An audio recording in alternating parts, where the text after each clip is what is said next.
Welcome to doubt हट maths. मैं सुनील कुमार। प्यारे बच्चों, आज हम करेंगे कक्षा 10वीं गणित की प्रश्नावली 3.2 प्रश्न संख्या 2।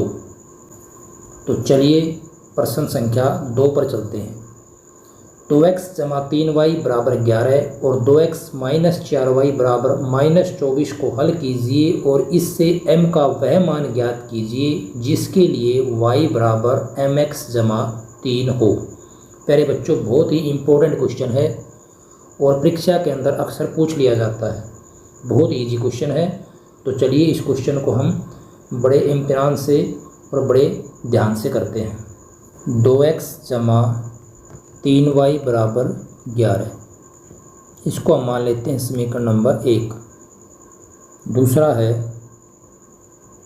2x माइनस 4y बराबर -24, इसको मान लेते हैं हम समीकरण नंबर 2। इसको हल करना है और m का हमें मान ज्ञात करना है जिस पर हमें समीकरण के अंदर रखना है। तो हल करते हैं इसको। यहाँ से हमारे पास बच्चों x और y के मान आएंगे और x और y के जो मान है वो हम रखेंगे फिर y is equal to mx जमा 3। इसके अंदर यहाँ पर हम x और y का मान रखेंगे तो हमारे पास m का मान आ जाएगा जो हमें निकालना है।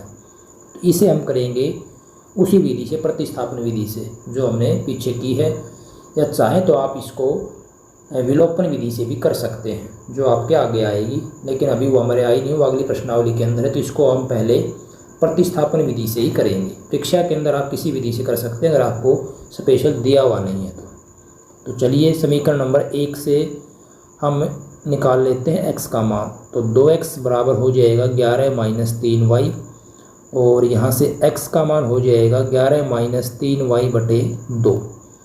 x का ये मान समीकरण नंबर 2 में रखेंगे। 2 गुणा x यानी 11 माइनस 3y बटे 2 माइनस 4y बराबर -24।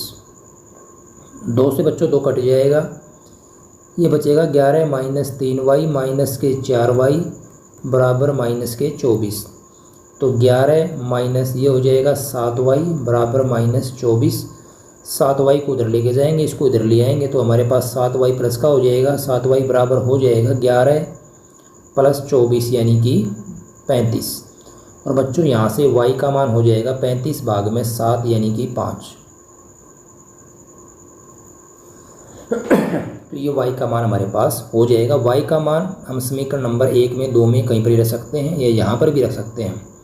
तो यहाँ रखेंगे तो हमारे पास x का मान क्या आएगा, 11 माइनस 3y यानी 5 और बटे 2। तो यहाँ से बच्चों x का जो मान आएगा वो हो जाएगा 11 माइनस 15 और बटे 2, या ये कहें -4 बटे 2, या x का मान हो जाएगा -2।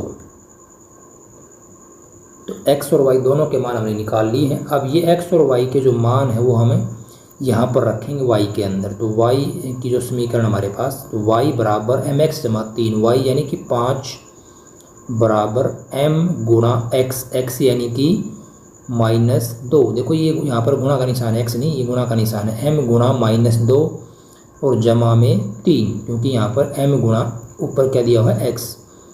इसको थोड़ा हल कर लेंगे। 5 बराबर ये हो जाएगा -2m जमा 3। -2m को इधर ले आओ, 5 को उधर लेके जाएंगे तो ये हो जाएगा 2m प्लस का हो जाएगा। 2m बराबर 3 माइनस 5, या ये कहें कि 2m बराबर -2, या यहाँ से m का मान हो जाएगा -2 बटे 2 -1। तो हमारा m का जो मान है बच्चों वो आ जाएगा -1 और यही हमारा आंसर है। बहुत इंपॉर्टेंट क्वेश्चन है, बहुत इजी क्वेश्चन है, इसको आपने अच्छे से करना है।